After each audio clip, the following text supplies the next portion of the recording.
For Cindy on January 17th, 1992. Well, Cindy, you're definitely in Saturn return. I thought maybe you had gone through the most of it since you're 29 and a half, because a lot of times Saturn return can start anywhere from 27 or 28, but you are definitely in the middle of it. I'm sure you've felt it on and off for the last year, most of 92, and it's becoming exact this February, so next month, and then the rest of this year. And I just wanted to mention that. I'll really get into Saturn in a lot of depth later, but right now what I want to do is basically lay the foundation of your astrology chart, and that way I think you'll have a better understanding from which to kind of go on as we get into some other things and then get into the Saturn return. Okay, I look at astrology and the planets in a very psychological perspective. I see the planets in a chart as being various aspects of ourselves, and I don't look at them as something outside of us that's affecting us. I see them as pieces of ourselves, each planet representing a piece of our psyche, a piece of who we are. And looking at the whole chart as a whole person, who we are as a whole. And that way, the planets and how they interact with each other gives a real map, I feel, and that's how we can really see what's going on with a person. So it's not outside of us, and they don't affect us. It's basically us. And when we have these things happening with the planets, I just see it as an opportunity to see places inside of ourselves that are calling for attention, or that are coming into more focus, or that are needing some work. Okay, so I'm going to start with your chart, and if you look at the wheel, the astrology wheel, you'll see on the inside it says 1 through 12, 1, 2, 3, 4 on through 12, and those are the 12 houses. And so I'm going to read your chart by going through each house in the order, and then talking about the planets that are in those houses. And I gave you some handouts so you can see the symbols, what the symbols represent, and a little bit about each house. So hopefully that will enable you to follow along and learn something about your chart and about astrology in general. Okay, you have the planet Mars and the planet Uranus in your first house. Now, Mars is the planet of vitality. It's about how we act, how we motivate ourselves. It's a planet of action. It's considered very male, a very masculine planet, and it's that male force of act first and think later. That's kind of a Mars theme. And the first house is about your physical health, how you feel about yourself, and how you establish yourself in the world. So having Mars there would definitely give a lot of physical vitality. And I would think that you wouldn't have any trouble asserting yourself when you need to. And there may be some impatience, because it's also in a fire sign. It's in the sign of Leo, which is a fire, considered a fire sign.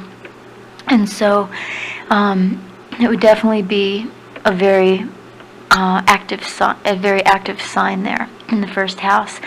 And it's something that I would say maybe cultivate calmness and patience, having Mars there. And particularly right next to Uranus, the planet Uranus, they're only a few degrees apart. You can see Mars is 29 degrees Leo, and then Uranus is in the next sign Virgo at 1 degree. And being as there's only 30 degrees in a sign, that makes them only 2 degrees apart. Okay? Now, with Uranus in the first house, Uranus is very much a house about, Uranus is very independent. It's very much about, it's very future-oriented. It's also kind of an impatient sign. It wants things to be done now, and it rules electricity, lightning, very sudden things, kind of like sudden enlightenment. And it rules the kundalini in the body and the electrical magnetic system in the body. Okay, so having Uranus in the first house would definitely make you, I would think, quite strong-willed, very independent, very original. It would also, I think, create intuition, very strong intuition, and you would like to do things your own way. And you're probably somewhat of an unusual person, and maybe considered a little different than the rest of the crowd. And it's just a placement that really makes you need to do things your own way, and to really listen to that, and to really honor that, and know that the saying about hearing a different drummer, that's very much about having Uranus in the first house, because that's the house of who you are and how you feel about yourself and how you are in the world. And it's not about going along with the rest of the crowd and just believing in blindly what other people believe. It's really about finding your own way, and that's what works for you, and to really honor that.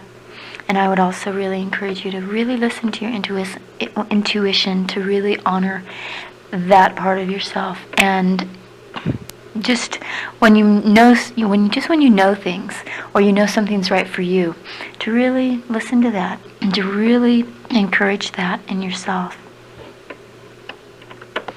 And also having those two planets right next to each other, those are called a conjunction. And so they really influence each other and color each other. And those two planets, Mars and Uranus together in particular, would emphasize everything I just said about Mars and about Uranus, even more so. Really make you strong-willed and want to do things your own way. And so once again, I really encourage that.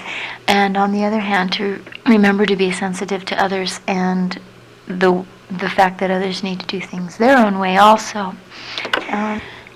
So this is a very potent combination, these two planets together. And I would really encourage meditation, and just allowing yourself to really have some quiet time and calm time, because it could be possibly a bit much at times in terms of just physical vitality and needing to really go out and get things done. It might be a little bit of a high-strung kind of an energy. So it's great. It's a great combination to really get things done. But on the other hand, I would suggest to definitely allow yourself to really have some quiet time also, and to really allow your mind to really quiet down. Okay, into the second house, you have the planet Pluto in your second house. And the planet Pluto is a planet of transformation. Wherever Pluto falls in the chart is the area in our lives and inside ourselves that I feel we really chose to do some deep transforming about, on whatever level that is. Now the second house is the house of our resources. And that can mean many things. It can literally mean money, how we make money, our ability to make money, the talents and the resources that we have inside of ourselves to make money and to make us feel good about ourselves. And it's also about our value system, what things mean to us. So having Pluto in the second house, for one thing, I would think it would very much emphasize your values and your value system, and that this is an area of transformation for you. It's probably a place that you are aware of, that you look at deeply, and you probably are a very ethical person. You probably have very high values and standards and ideals that you really believe in and that you really stick with. And Pluto here shows that is something an area you came to look at, really to look at your value systems and what's important to you. And Pluto in the second can also give you unusual talents, unusual inner talents and inner resources, and very much a self-sufficiency where no matter what, there's like this deep inner strength that you can really draw upon at the foundation and the core of your being. It's kind of like the survival. It's the survivor. And no matter what happens, you'll always survive, and you always have this strong foundation, this strength inside of yourself to rely upon. And so back to the unusual talents, whatever unusual is, maybe not your usual way of making money or usual way of making your resources. I would think that would also make for psychic and intuitive qualities inside of yourself also. And it kind of goes along with that Uranus in the first house, somewhat of marching to a different drum.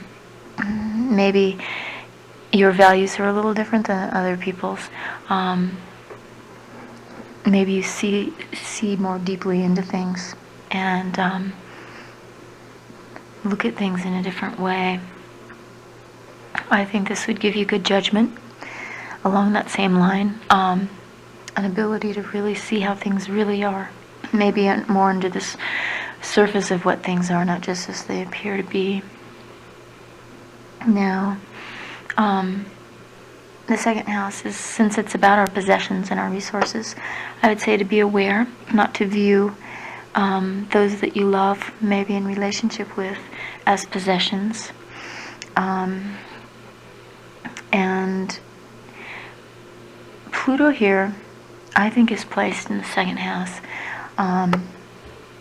also to de-emphasize the material world and money and our possessions, our material possessions, because Venus, this is the focus of the second house. I think Pluto here is about transforming that, and that hooks in with the idea of the values in our value system, in the sense of, I think having Pluto here, it's about it's to de-emphasize the importance of money and material possessions, and to really transform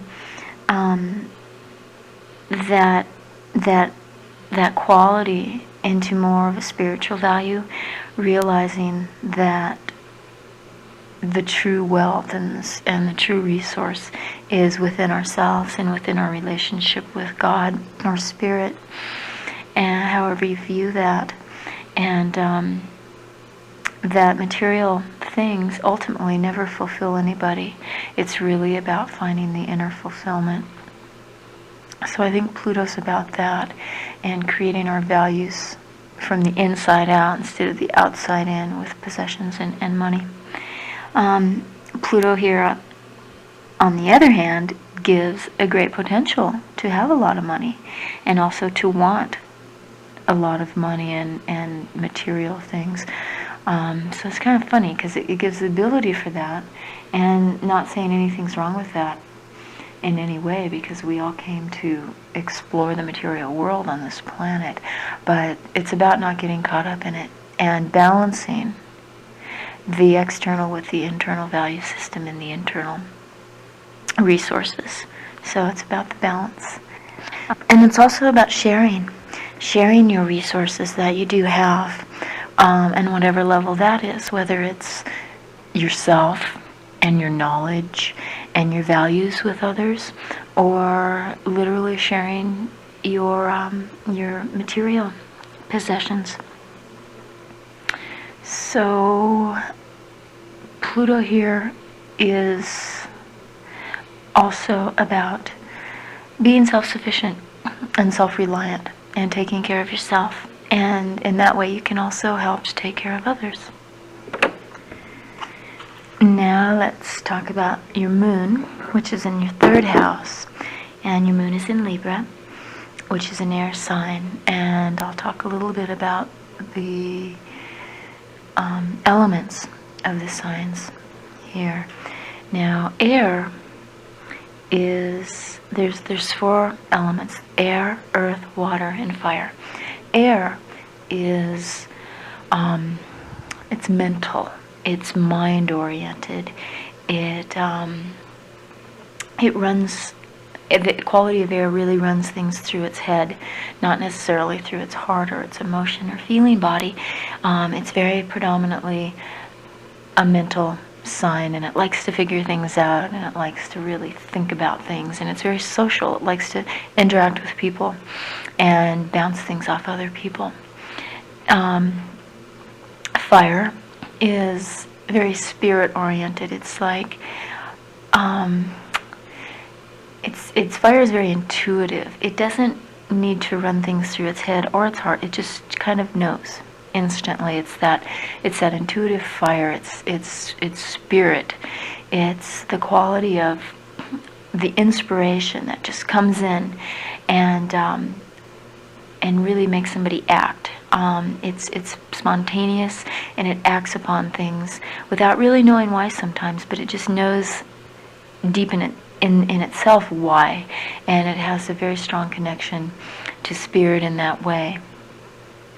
And earth is very earth. It's earthy. It's concerned with the material world, about getting things done, with seeing things get done.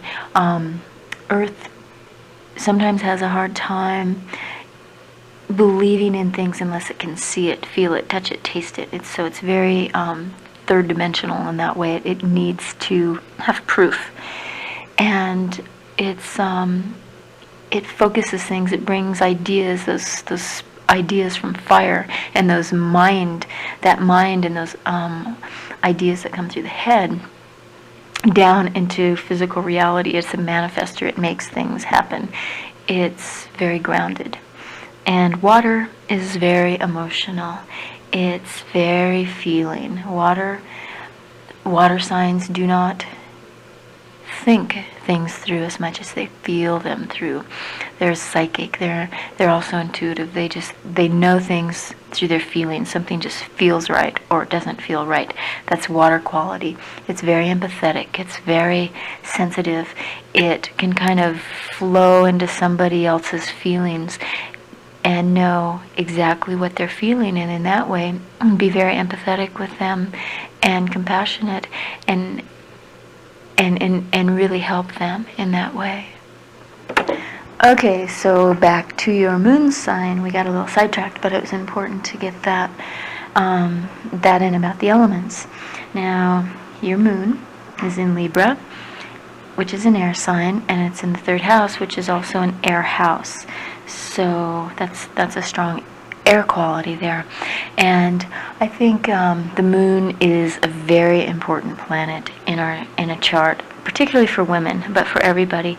And it's kind of overlooked sometimes, because the moon is about our emotions and how we respond emotionally. It's about our needs, our deepest needs that really make us feel good, that make us feel secure, that are familiar to us. And in this day and age, so many people are very out of touch with their emotions and what they really need. A lot of people are good at taking care of other people's needs and tuning into that, or we're also very good at repressing our own needs, and sometimes they might not look socially correct. It's like whether we need to get angry, or we need to be needy, we need to be babied, we just need to feel good. So the moon's real tricky in that way. It really shows that place in ourselves, that area that we need to feel good about ourselves on a very deep level. And as I mentioned earlier, it's about our emotional response, how we'll initially respond to a situation, and kind of the place we hang out in deep inside ourselves. Okay, so with your moon in Libra in the third house, that very much would make you a people person, very much like to talk with others, bounce ideas off each other, be with different kinds of people, and learn from people, and also very much just about learning in general.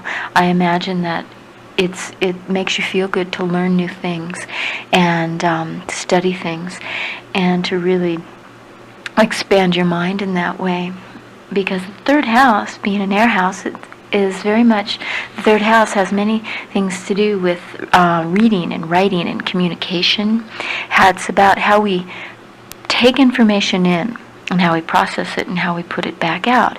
It's about teaching, and it's basically very much about the mind and the way the mind works.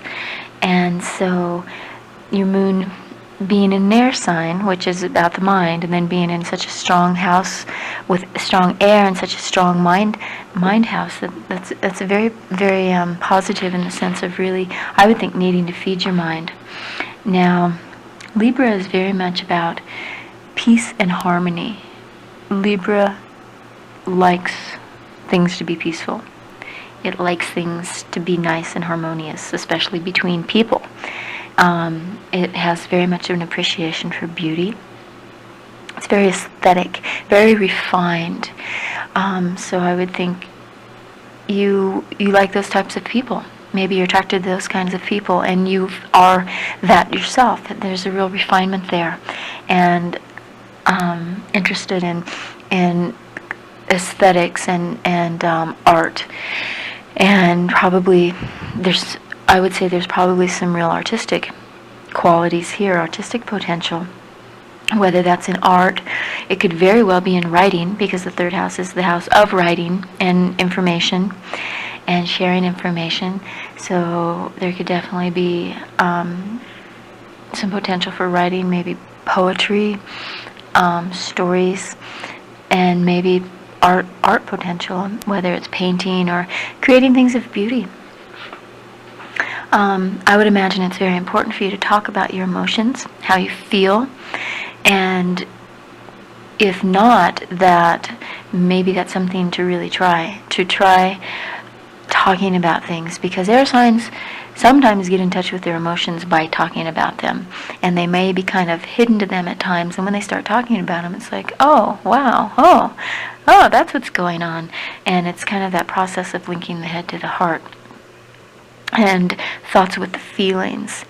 And so I think that's something to say for the emotional body, is making sure that you have somebody close or a few people that you can really talk things through with. And I'm not talking about dumping things and talking about all your problems, but just talking about your process and the things that's going on for you, and being able to have somebody to bounce off of in that way. I would imagine that you're very quick and very bright and probably very witty, and probably are able to really get along with people, and you probably are a very quick learner. Now, this is also the house of siblings, brothers and sisters, and I would think that they're important to you in some way, that maybe you have one particular one that's important to you, or your whole family, but it's important to you to have harmony with them, harmonious relationships, because this is your moon, and so we're talking about your emotional well-being, and so it's important to have a harmonious relationship with your brothers and sisters. And if there's any conflict there, I would really encourage you to try and work it out, because it's important to you to have harmony there. Maybe you were maybe you were older in the family, and having your moon there meant you were nurturing, because the moon is very much feminine planet, and it's about nurturing others, or selves and others, and really taking care. So it has that real mother quality. And so maybe you were really a nurturer for your brothers and sisters, or whoever your siblings were. Maybe you took care of them in a kind of like in a mother role in some ways. So however that works, that the brother-sister relationship is important to you. Okay, we'll move on to the fourth house, and when the planet Neptune is there. Now, planet Neptune's a funny one. It's very much about, I call it the God planet, because it's very much a spiritual planet. It's kind of hard to grasp. It's not a tangible or material planet. It's about it's about relationship with our inner world and our relationship to God. It's very much about our ideals and our spiritual ideals, our spiritual goals, and it's kind of like a fantasy, mystical planet. And on the other hand, it can have a lot of illusion around it and a lot of kind of foggy quality, because it's so hard to put a finger on really what it's about. And having it in the 4th house, I would think that in one sense your home would really need to be a spiritual retreat, that it would be a place that you need some peace and quiet at times, and it's a place that you can just feel very at home within yourself. And I would really encourage you, if you don't have this going on, is to have a special little place for you, even if it's a corner of a room or something, maybe to have a little altar, or just a place that has a spiritual quality that feels really good to you. You know, whether it's pictures of something or whatever it is, just something that's especially personal to you, and has a spiritual quality to it. Maybe a place where you can just go and meditate or gather yourself a little bit. And having Neptune in the 4th. The 4th is very much, it's the very bottom of the chart. Okay? And that's like the foundation that you build. It's very deep. It's the deepest place within you. It's if you look at the chart in a 3-dimensional way, you can look at the very top of the chart as like the top, literally the top, what's straight up, and then the bottom of the chart, which is the 4th house, what's directly below you. So it's like what you stand upon, the foundation that you build. And it's also about the home. It's the home on the inside and the outside. It's how you feel at home with yourself and those inner foundations you build within. And it's also the outer foundations and your literal home, from when you were growing up to the present. It's your roots. It is that what you stand upon and where you build your roots. It also can represent the mother and your childhood. And it's very much a very deep, emotional, instinctive place. And it shows our ability to nurture ourselves and others. And it's traditionally ruled by the moon, so it has that moon quality, that feminine, deep, inner kind of nurturing quality of the mother. So having Neptune here, it would be very important to build and establish your inner security from the inside. And no matter what the circumstances are on the outside, that you have a very strong spiritual foundation, because Neptune is a spiritual planet.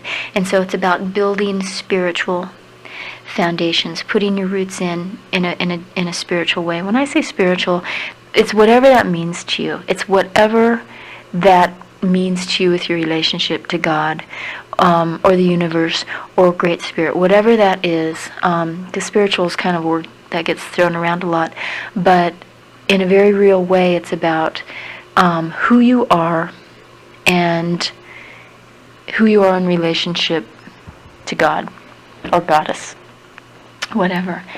And so it's about feeling very secure within yourself and just who you are in yourself and in relationship to the universe. It can be, having Neptune down there can be a little tricky, because the 4th house is our deepest, most unconscious part of ourselves. It's where the subconscious is. It's where a lot of things kind of get shoved down in. Maybe some things we don't want to deal with, emotional things we don't want to feel. So they can kind of get put down in the bottom of the chart, which is kind of like shoved under the bed in a sense. And having Neptune there can get a little spacey sometimes, because Neptune can be very spacey and very foggy and have a lot of illusion to it. And so it might be sometimes, maybe your emotions or your emotional process might be a little mysterious to you. They might feel like they're so deep inside yourself that they're hard to reach sometimes or get in touch with. And I really encourage you to really work with that, if that's an issue for you, to really stay with a process of feelings, or if things come up that maybe aren't really pleasant, but you need to deal with them, to really hang in there and to really work with that, and to really affirm and have the intent to go in as deep as you can into yourself, because that's where your riches and your treasures lie. That's deep inside of yourself. And having Neptune there is like there's that real spiritual treasure, but sometimes you have to dig for it because it's kind of deep and it can be very elusive. So I would just recommend, and especially at this time with Saturn return, with whatever comes up, and especially with Saturn return, things are going to be coming up. Because Saturn will decrystallize. It goes through areas inside of you, and it can really decrystallize, and it can really start bringing things up, particularly old hurts and old pains. And the reason for that is not a negative thing at all. It's very positive, because we don't really need to carry that stuff around anymore. So it's really an opportunity, even though it can be painful, to really dig in and go, okay, I don't want to carry this stuff anymore, and be willing to just be excruciatingly honest with yourself and let yourself feel whatever's coming up. So from that viewpoint, then you can really clear out some of the old stuff and the old pain, so you can really have a strong foundation to stand upon, and it gives more room for you, in a sense, and more room for God to come in. One more thing about Neptune in the 4th, sometimes that can indicate an alcoholic parent, or a parent who really wasn't able to be there for you on one level or another. Usually it points to the mother in the 4th house, but at times it can be the father. But it just shows the roots and your family and your upbringing, your childhood. So it just looks like in some way one or the other of them really wasn't able to really be there for you, whether it was in an emotional way, through emotional support, or spiritual support, or physical support, or whatever. It looks like there's something to look at in terms of maybe not feeling completely supported when you were a child. So it's really about acknowledging that everybody does the best that they can, but sometimes letting yourself realize that it wasn't enough for your personal needs. And it's not to say anybody's wrong or anybody's bad, but to realize that everyone has their limitations. And it's not about blame, but it's just about acknowledging. And that maybe you didn't really get what you needed for yourself and for your individual needs. And to work with that, to let any feelings come up around the issue that it needs to. Anything at all, whether it's, hurt and anger, feelings of abandonment, or whatever. It's like, let your little girl talk, the little girl that experienced any of this. And like I said, it's about acknowledging everybody does the best they can, but also acknowledging and realizing that, you had your own personal needs too. So with this placement here, Neptune in the 4th, the 4th house being such a house of feeling, deep feeling, it's just about allowing yourself to feel whatever you need to feel, and to feel okay about whatever that may be. Okay, next we'll move on to the 5th house, and that little circle with the X in the middle, it's not a planet, it's called the part of fortune. And it's a funny thing. It's kind of an old-fashioned thing, but it's kind of neat to use. And since my program prints it out with it, it's fun to add it. And it's like a combination of different planets added together and then minus another planet. It's like a mathematical equation that comes up with this particular thing called part of fortune. And it's considered where we are fortunate and where we experience joy and what makes us feel good, and what is an important area for us to express ourselves in to make us feel good. Now, it's in the 5th house in the sign of Sagittarius. So the 5th house is about fun. It's about play and pleasure and allowing ourselves to play. And it's about children. It's about creativity, which children can be a part of that. They can be a creation that we do, or it can be any kind of self-expression, whatever it is. And it's about letting our inner child out and really just having a good time and kind of abandoning all the shoulds and shouldn'ts and just doing what feels good in the moment. It's very spontaneous. And so I would think that there's great joy for you in creativity and just letting yourself have fun. And you probably really enjoy being with children. I don't know if you have any children, but I imagine that they would be a real source of joy for you if you have them, or when you have them, or just really letting your inner child, your own child, come out and play. And it's probably really fun for you to be with kids and kids to be with you, because you probably still have a real strong sense of your inner child that was never lost. And being in Sagittarius, that's a fire sign, and Sag is a very fun-loving sign. And so it's probably, kids really resonate with that part of you that's still a kid, and you're able to play with them in that level too. 5th house is about giving and receiving love, so that's very important. It's a house of romance, of falling in love, and the whole courtship thing. And so I imagine that's very much a part of what's fun for you and what's important for you. And also, something I forgot to mention about your moon in Libra. Libra is very much about partnership.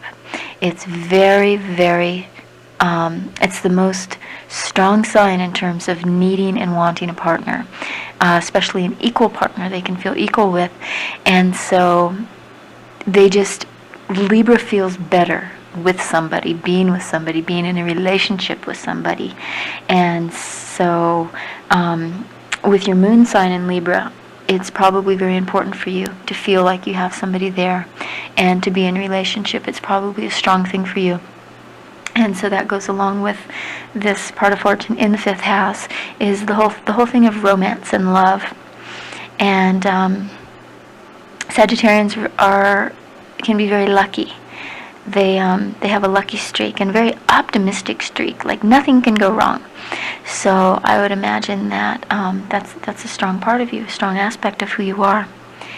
And Sagittarius likes to travel, and it enjoys experiencing other cultures and just seeing how other people live, completely different from how we are and how we grew up and what our culture is about. So I would imagine that it would be very joyful for you to travel. And there's another aspect I'll talk about later that shows that also, that it would be incredibly expansive for you to really get out and do some traveling, to really live life fully and to really see how other people are living. And this placement gives you a lot of faith and ability to be in the moment. So this is a real nice placement here. Okay, 6th house is empty, but it doesn't mean that there's nothing going on there. In your chart, you're very spread out. You pretty much have all the bases covered, all the houses covered, and that really indicates that you really wanted to come and have a lot of different experiences. If you had a bunch of planets piled up in just a couple of houses, that would really focus the energy in certain areas of your life, and like that's what you really came to do. But Venus, your chart, your planets are very spread out through all the houses. It gives you a real balance, for one thing, in life, that there's a lot of things that interest you, and there's a lot of areas inside of yourself and in your psyche that's balanced. And it's not really strongly focused on just one thing. You came to experience a lot and incorporate a lot into your being, and that goes along with your sun in Gemini too, because Gemini is very much about wanting to experience a lot of things and incorporate a lot of stuff into who they are. But we'll talk more about Gemini when we get to your sun sign. So the sixth house is it's about service and work and devotions, duties, things that we give to others. So it doesn't mean that that's not a focus for you, because you'll always have a sign on the cusp, what it's called the cusp, of each house. And so that always creates an energy in there. As you can see, it says 13 degrees, 41, and that's minutes, and then the sign of Capricorn. And as you look on the outside ring of the wheel, you'll see a sign with numbers on each, at the line, and that's the beginning of each house. And so you have Capricorn energy in that house, but so that's still, all the houses are still incorporated into who you are, but that's just not a big focus. Okay. Also, you have about half of your planets what's considered below the horizon and half your planets above. And if you look at the circle of the chart and divide it exactly in half horizontally, okay, where you see, say, take house 1 through 6, okay, that is considered below the horizon. 7 through 12 is considered above. And what that means is exactly when you were born, any planets that were in the 7th through 12th houses were visible in the sky. If it was nighttime and you can't see all the planets with the naked eye, but if you could, those would all be visible. They were up above the horizon of the Earth. Everything below was below the horizon. They weren't visible. And what that means is when planets are below the horizon, they're more internalized. They're very easily accessed by you. They're more introverted. Planets above the horizon are more extroverted, and they're more the energies, the qualities of the planets that you give out into the world. Okay, so you have about half and half, so that's also a very good balance. Now we'll get to Saturn. Saturn in your natal chart. Okay, and it's in Aquarius, and it's in the 7th house. Now, 7th house is about relationships with others. Anybody else that you come in contact, it's the house of the other, particularly partners, marriage type partners, contracts with people, could be business partners also, best friends, but particularly close, intimate relationships like marriage, or living with somebody, or a relationship in that way. And having Saturn in the 7th, okay, Saturn is the planet. We'll talk somewhat about Saturn now, and then we'll get more into it with Saturn return when we talk about that. Saturn is the planet of, it's the material planet. It's about bringing things into form. Neptune's kind of spacey, and it's hard to define, and it's spiritual, but you can't really touch it. You can't feel it. It's not really tangible, except in the inner worlds where Saturn is tangible. Everything you see, everything is Saturn. Everything that takes form, okay? The table that the tape recorder is sitting on, the tape recorder, the tape, everything is Saturn. Saturn creates form. And in that form, there can sometimes be limitation, okay? Because whenever a spirit of something comes into form, it will automatically create limitations. So Saturn can feel very limiting. It's the planet of hard work. Wherever we're willing to work very hard, Saturn will always bring rewards. It's also it can be constricting. It's really about consolidating energy and bringing it into form, so it's workable, and it's very much about rules, regulations. It's about authority. It's very much. Saturn is about responsibility. It's about really growing up, being mature, and being responsible for ourselves in every level. Emotionally responsible, particularly emotionally responsible, and responsible for our inner self. Saturn respects hard work, and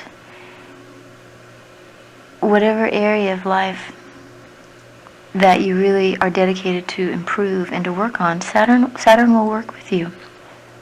And Saturn's funny because until we really get Saturn straight,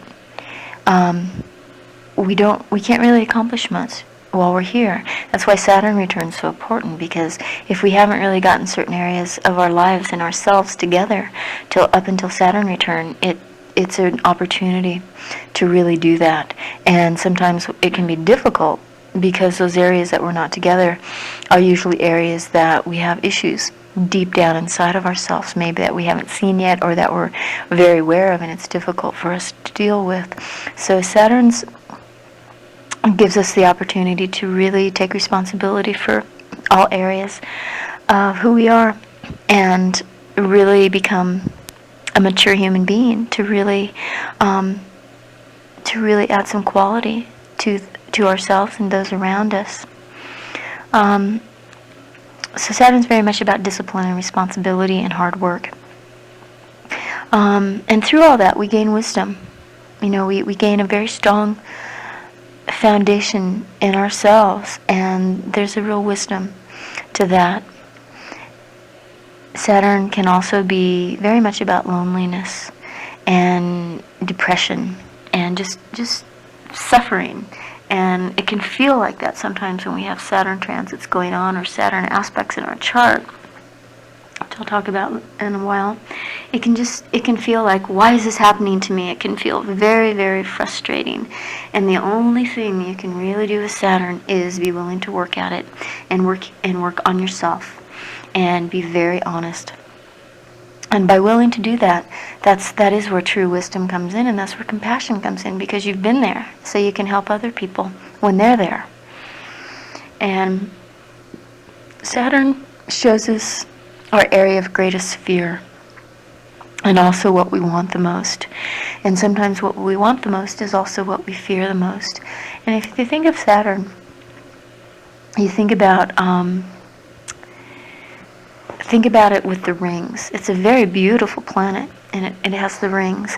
And Saturn is the area in our chart, in ourselves, that we tend to maybe have some past hurts, some fears, and so we start creating those rings around ourselves, meaning walls.